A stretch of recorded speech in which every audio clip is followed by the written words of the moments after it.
Welcome to the Simple Sophisticate podcast, where intelligent living is paired with signature style. I'm your host, Shannon Ables. And whether you're listening on your commute, exercising, working in the garden, or sitting down with a hot cup of tea or a cafe au lait, thank you for tuning in. Let's get started.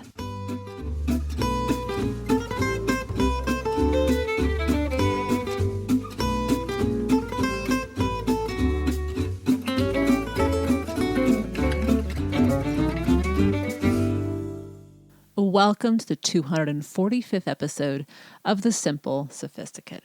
Today we're going to talk about resilience, as I mentioned in yesterday's Instagram post, as well as on the weekly newsletter where I give a heads up as to what the new episode will be coming on Monday. Resilience is often something that we hear when times are tough. But here's the awesome news.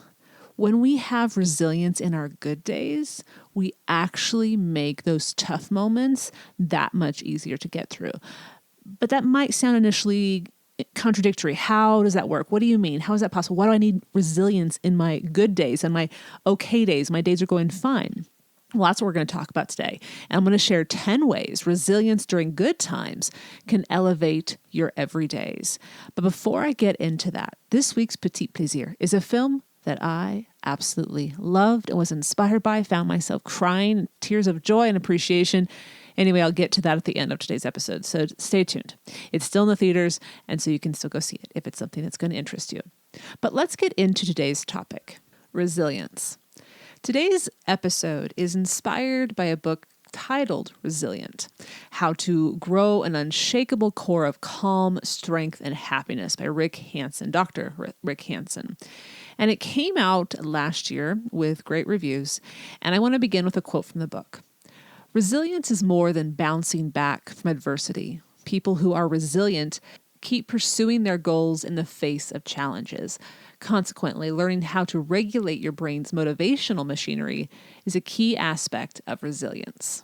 Living well and successfully, reaching our fullest potential, in part, resides in understanding what is and is not in our control. Once we understand what we have control over, for example, and for today's episode's purposes, the mind, when we understand what we have control over, and that would be our mind, then we need to be willing to take the time to learn how it functions and how we can use its talents to enhance the overall quality of our lives. Dr. Rick Hanson shares in the introduction of his book, Resilience, that, quote, "The brain is continually remodeling itself as you learn from your experiences. When you repeatedly stimulate a circuit in your brain, you strengthen it," end quote. After reading his book, which is organized by the needs we have as human beings, safety, satisfaction, and connection, readers will discover the skills and then the tools to build those skills to build their resilience. Quote, "True resilience fosters well-being, an underlying sense of happiness, love, and peace," end quote. And in order to foster the sense of each of these and hardwire them into our being, we need to experience them. We need to seek them out and consciously savor them so as to remember how to live each day consciously as we build a life we love living each day. Hanson asserts, and I have to certainly agree, when we practice and improve our resilience in good times or seemingly benign moments in our everyday lives, we, quote, "will feel less anxiety and irritation, less disappointment and frustration, and less loneliness, hurt, and resentment. And when the waves of life come at you, you'll meet them with more peace, contentment, and love in the core of your being," end quote. So let's get into this list by looking at our everyday lives and discovering how we can strengthen the muscle, the skill that is resilience as we go through them. Number 1, take care of your own well-being first. Here's a quote from the book. "Being good to yourself is good for others.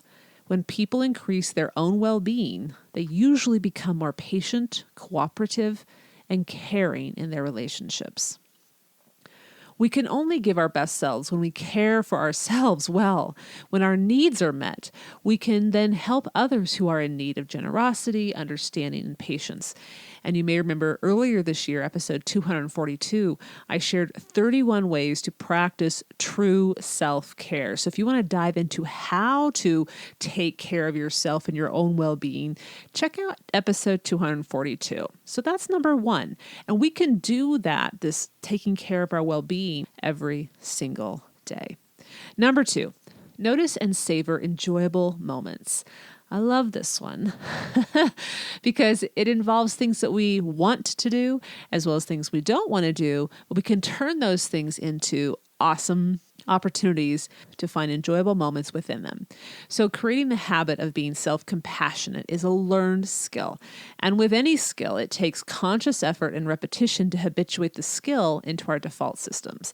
Hanson advises, quote, once you're having an enjoyable experience, feel it as fully as possible and take a little time, a breath or 2 or 10, to stay with it. The more often you do this, the more you will tend to hardwire psychological resources for yourself, end quote.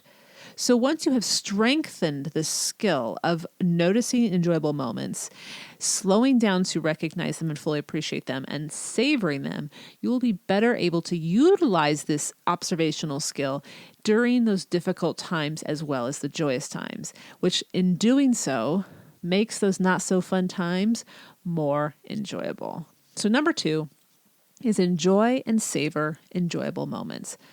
Number 3, welcome enjoyable moments into each day.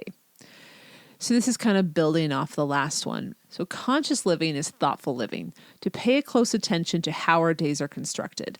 Now, this doesn't mean we have to plan every minute of the day, and it doesn't mean everything must be nose to the grindstone work or striving for nothing but perfection. What Hanson encourages is to understand and find what is enjoyable about the tasks we both want to do and have to do.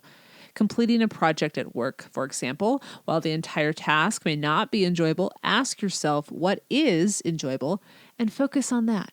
In doing so, you are more engaged, more attentive, and more likely to give your best and have a more positive outcome. On the flip side, for those activities you enjoy, make sure you partake in them regularly and savor the enjoyment you derive from doing so. Each time you focus on the reward, the enjoyable part, the brain releases dopamine, norepinephrine, and natural opioids, which then prioritizes in your mind what actions it wants to continue to pursue unconsciously.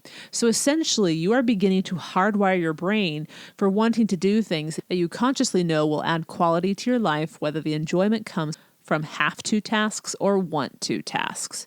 Now, when we say hardwiring, what we're really talking about is creating those defaults, those things that your brain does out of habit. But we want to make sure that what we've created for the defaults and the habits are things that are going to enhance the quality of our lives, not detrimental habits. So, and as we just have been talking about here, we can change the hardwiring of our mind. But again, when we say hardwiring, we mean creating those defaults. So that's number 3, welcome enjoyable moments into each day.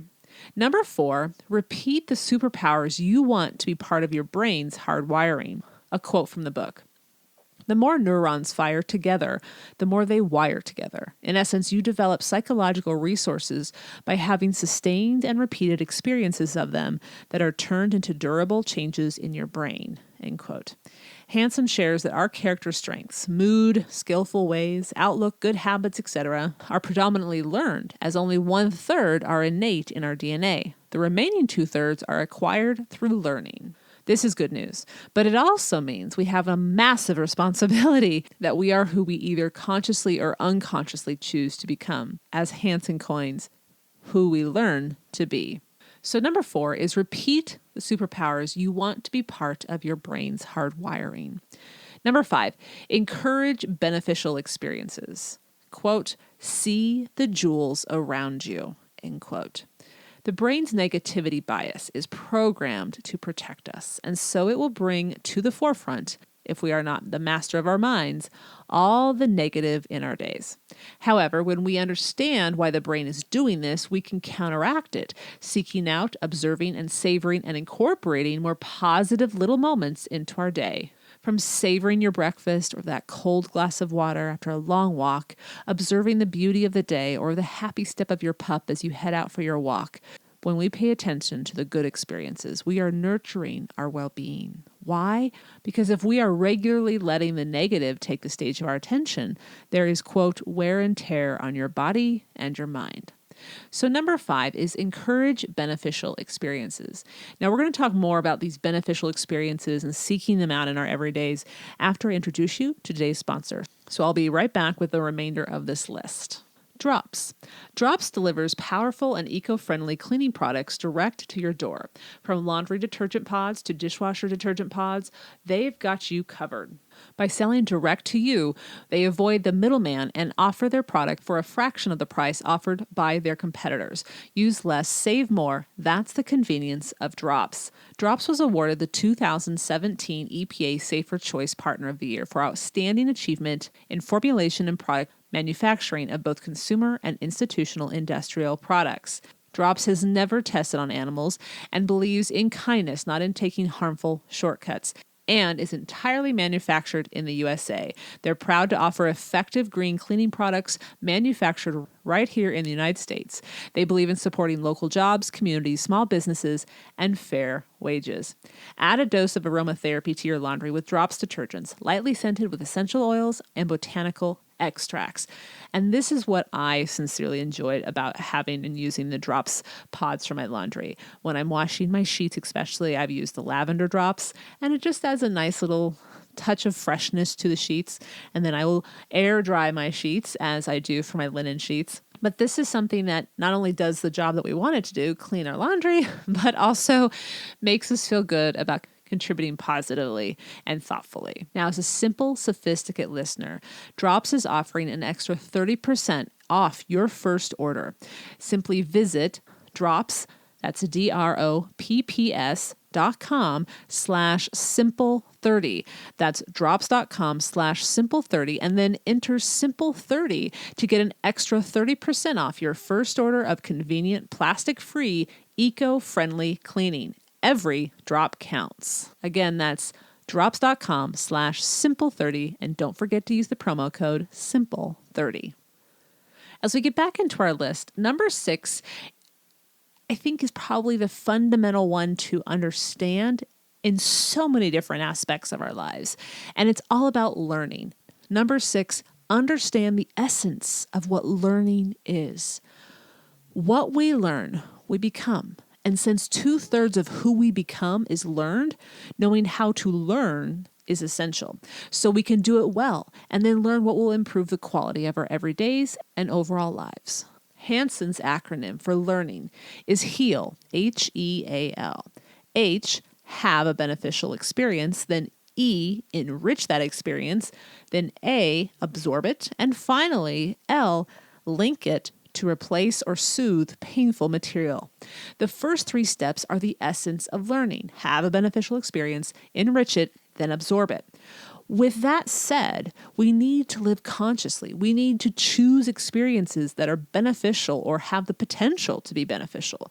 To enrich each of these beneficial experiences, we need to be fully present, taking everything in, slowing down, looking for something we had not seen if we are experiencing something beyond the first time, and then become clear as to why the experience is valuable to us. Now, I am simply summarizing how to work through this learning essence, the HEAL acronym, but if you go to page 58 in the book, he gives a detailed layout of how each of these steps can be done.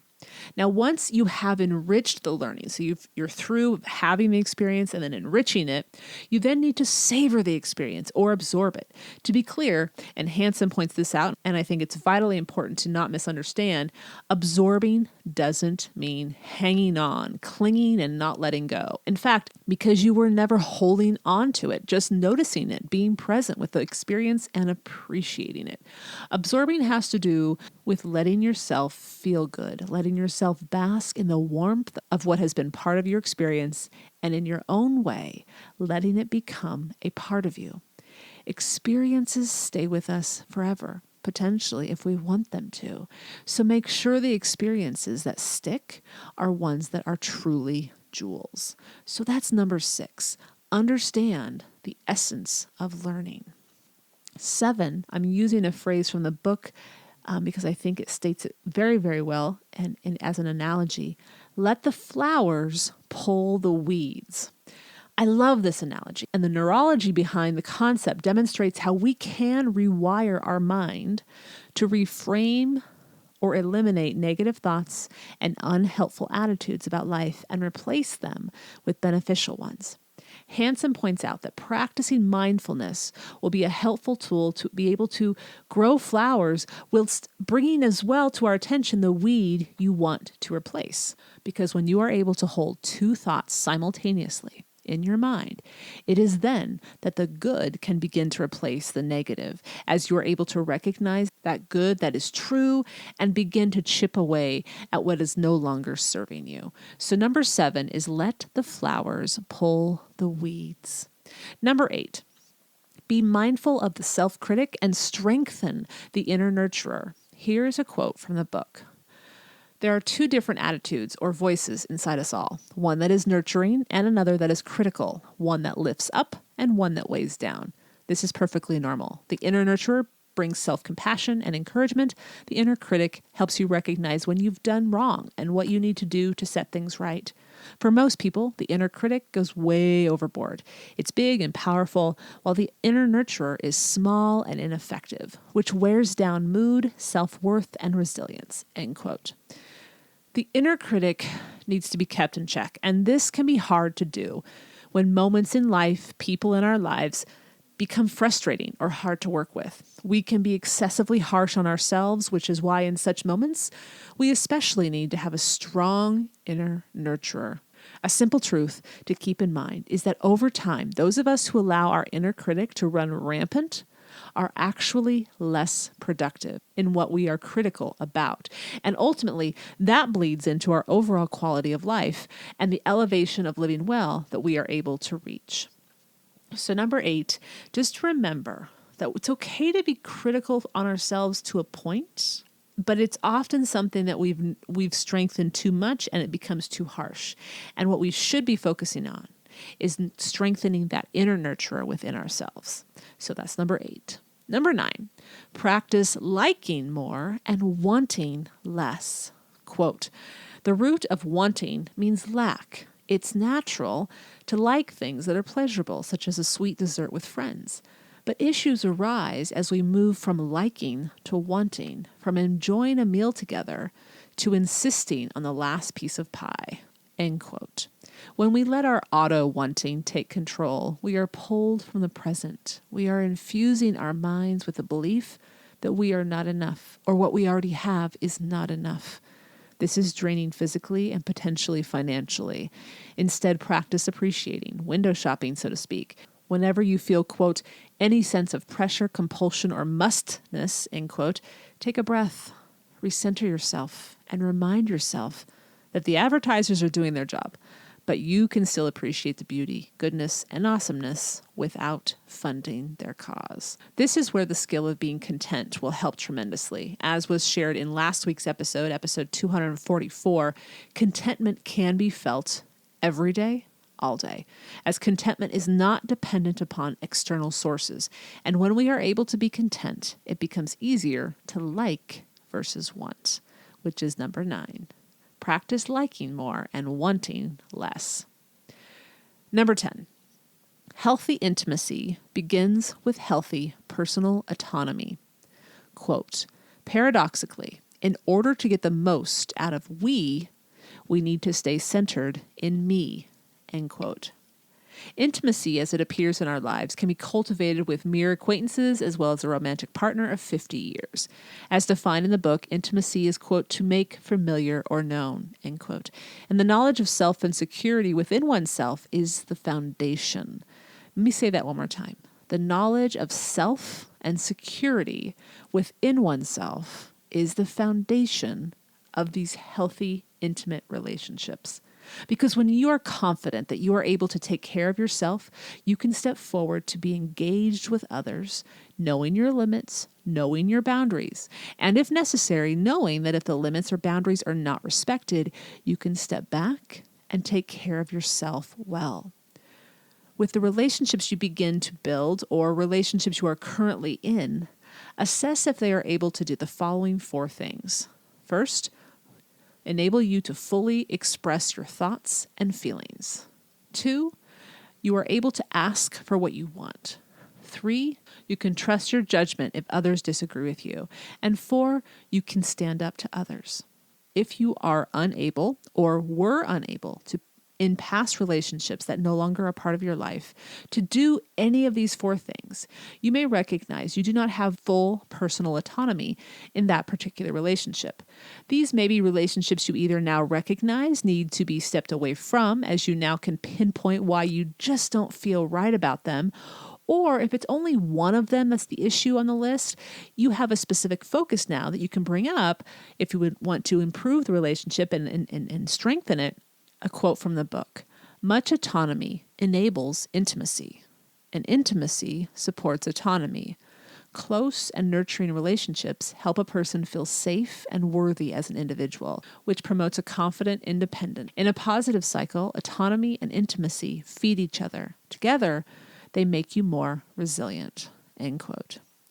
So moving forward, keep these abilities in mind: the ability to be able to stand up for yourself, to trust your judgment when people disagree with you, to ask for what you want, and to fully express your thoughts and feelings. You should be able to exercise all 4 of these in a healthy relationship, and the other person with you in the relationship, thus embodying this paradox shared in the quote. So number 10 is healthy intimacy begins with healthy personal autonomy. We often hear the word resilient uttered during times of strife or hardship, but the truth is, as Dr. Rick Hansen points out, strengthening the tool or skill of resilience can elevate the quality of our everyday lives in all of the good moments that we have as well. As is often discussed here on the podcast and on the blog, The Simply Luxurious Life, our mind is an amazing mechanism, and to understand how it works, have patience with the rewiring process if you are choosing to do so. Because when you do that, you can yield awesome outcomes for your life, enriching the journey and leading you where you truly want to go. Now, I'll provide the link to the book on the show notes and all the other links that I mentioned about previous episodes or podcasts at thesimplyluxuriouslife.com/podcast 245. But now, let's get to this week's Petit Plaisir.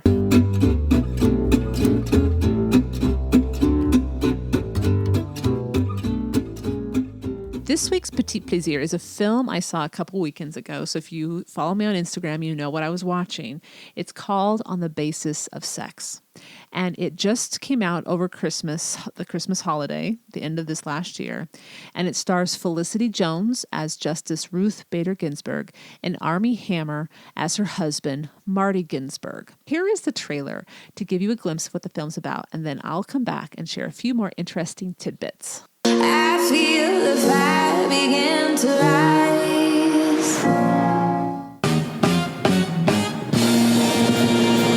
There are 178 laws that differentiate on the basis of sex. Women can't work overtime. We have to get credit cards in our husband's name. We're not allowed to work can't in patrol mines. New York. This is You think you can change the country? You should look to her generation. They're taking to the streets. Protests are important, but changing the culture means nothing if the law doesn't change. What did you say your name was? Ruth Bader Ginsburg. I want to be a lawyer. I want to represent clients in pursuit of justice. So they're going to give you a corner office? I wasn't what they were looking for. One said women are too emotional to be lawyers. Another told me a woman graduating top of her class must be a real ball buster. I worked hard. I did everything I was supposed to, and I excelled. Martin Ginsburg will be signing all of our checks someday. You're a smart girl, Ruthie. You married a star. If the law differentiates on the basis of sex, then how will women and men ever become equals? I don't read tax court cases. Read this one. The law assumes a caregiver has to be a woman. This is sex-based discrimination against a man. Poor guy. We need to take this case. This is not a case. This is a declaration of war. It could topple the whole damn system of discrimination. They think gender equality is a civil right. What's at stake is the American family. Let's put this idea to bed once and for all. You will lose. And when you do, you will set the women's movement back 10 years. You don't get to tell me when to quit. I know this case disrupted our lives. Who's it for, if not for me? You can't knock me down. Can't knock me down. You've been ready for this your whole life. So go in there and let the judges see the Ruth Ginsburg I know. We're not asking you to change the country. That's already happened without any court's permission.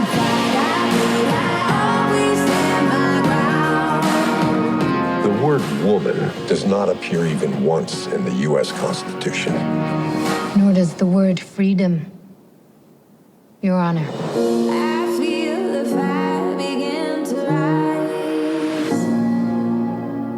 rise. I feel that trailer encapsulates very well what this film is about on the basis of sex. It is about a case titled Moritz versus the Commissioner of Internal Revenue.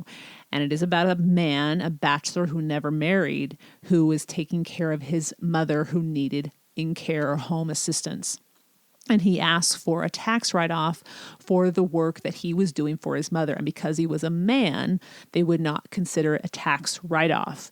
So it's a very unique and interesting case. And it all is about tax law, which is what Marty Ginsburg's focus or specialty is. He is also a lawyer, or was also a lawyer. Now, who made this film? Who wrote this script, I think, is even more fascinating. The screenwriter was Daniel Stiepelman, and he is Ginsburg's nephew. And there were two goals he put in front of himself before he wrote this script. Number one, get the law right. Number two, get Marty Ginsburg right. The writer has spent time with Ruth and Marty during their relationship before Marty passed away 7 years ago from cancer. And he knew firsthand how integral his support was for supporting Ruth Bader Ginsburg. But on the flip side, with regards to Ruth Bader Ginsburg's support of Marty, they were a team effort, and they actually both co-chaired this case. So he knew tax law. She, with regards to discrimination, took on this case. And as we know, it changed the law with regards to gender-based discrimination. It set a new precedent when it came to gender and the law. Now, the beginning of the film, I won't give everything away, but we already know that she wins the case. But I think it's interesting if you are not aware of gender and law in America, with regards to the number that they shared with you about the different laws that were still in the books, and some of them still are to this day, that discriminated on the basis of gender. She, in her class of 1956 in Harvard, was one of 9 women in that class. And if you've seen the second trailer, when Sam Waterston, the dean of Harvard, stands up and he's welcoming the 9 women that are in this particular class, 1956, he stands up at the dinner and he verbatim says, "Why are you taking a seat from a man who could have this seat instead of you?" Verbatim, and I completely butchered exactly how it was stated. That was what was said at the dinner. So Ruth Bader Ginsburg played a very hands-on role in this film. In fact, her daughter, Jane, who is shown in this film as a young girl, is now a law professor at Columbia University in Manhattan, and she approved the script as well. Now, when Marty Ginsburg was diagnosed with testicular cancer during his 3rd year of law school, Ruth, as the movie depicts, did collect notes from his friends and typed up his essays as he dictated them. This is a process that began near midnight, and when he finished dictating around 2 a.m., she would then turn to her own coursework. Now, one thing that is different in the film than in real life, and I think this is just something just to be aware of, is that she never actually went to his classes, and in the film they have her going to some of his classes. But I think for the visual purpose, people needed to understand that she was doing the gathering of the notes for him. She wasn't writing his work. He was doing what he could do at home, and she was just putting it into the format so that it would be turned in. And then with regards to the case, Moritz versus Commissioner of Internal Revenue, while the legal side of Moritz's case is accurate, as we just talked about, her nephew wanted to make sure that was completely on the nose in alignment with what actually happened. In the movie, Ruth actually flies out to Denver to meet the client, but she never actually met the client until the case was heard. It was Marty who actually made the first contact, and he did not do so face-to-face. According to Ginsburg herself, quote, "We met Charles E. Moritz for the first time in the fall of 1971, the night before the argument. He took us to dinner in Denver. He had to hire a babysitter. for his mother, end quote. If you would like a source for all of this information and more, visit slate.com, which is where I picked that up. And you can go to the show notes and take a look at pictures of Ruth Bader Ginsburg and Marty. He was a phenomenal cook as well, in which she talks about, if you've seen the documentary RBG, which, as one reader has brought to my attention, was nominated for an Oscar recently and was a previous Petit Plaisir this last summer. After I watched it, could not recommend it more highly. He was a wonderful cook. She was not. And it just the idea, they were a team. They were a team. They supported each other and they lifted each other both up. That as well is inspiring. You can find more information about On the Basis of Sex on the show notes, thesimplyluxuriouslife.com/podcast245. I hope you've enjoyed this week's Petit Plaisir, where each week ideas are shared to make the everyday all the more enjoyable. Tune in at the end of each Monday's podcast, where I'll recommend a book, a film, or a recipe, anything that is a simple pleasure to satiate your sophisticated taste. I want to take a moment to share a quick mention from Instagram follower Nessa Black. She shared a picture of herself reading the Simply Luxurious Life's new book, Living the Simply Luxurious Life. And she pulled a few of the quotes that really spoke to her. She wrote, "I'm only 36 pages in, and already she's touched on so many valuable topics that have grabbed hold of me. This section is especially relevant at this moment in my life, and it's about remaining curious." She pulled 2 quotes from this particular section. "Do not let your curiosity be squelched because it may not make sense to those around you or the community you live in. Creative living is a life where you routinely make your decisions out of curiosity instead of fear." I wanted to thank her for sharing that on Instagram, just sharing what she enjoyed. And if you too are enjoying the book or enjoy the book, feel free to either email me or share a review or where you got the book, or share on Instagram and I'll put it on my feed as well. This is definitely a book to take your time and read in whichever order you want, based on what you want to learn about, what you want to explore, what you want to strengthen in your life. So thank you, Nessa Black, for sharing what you're enjoying currently as you're reading Living the Simply Luxurious Life, making your everydays extraordinary and becoming your best self. All right, wishing you a wonderful last few days of January, and I will see you in February, next Monday, that is. Bonne journée.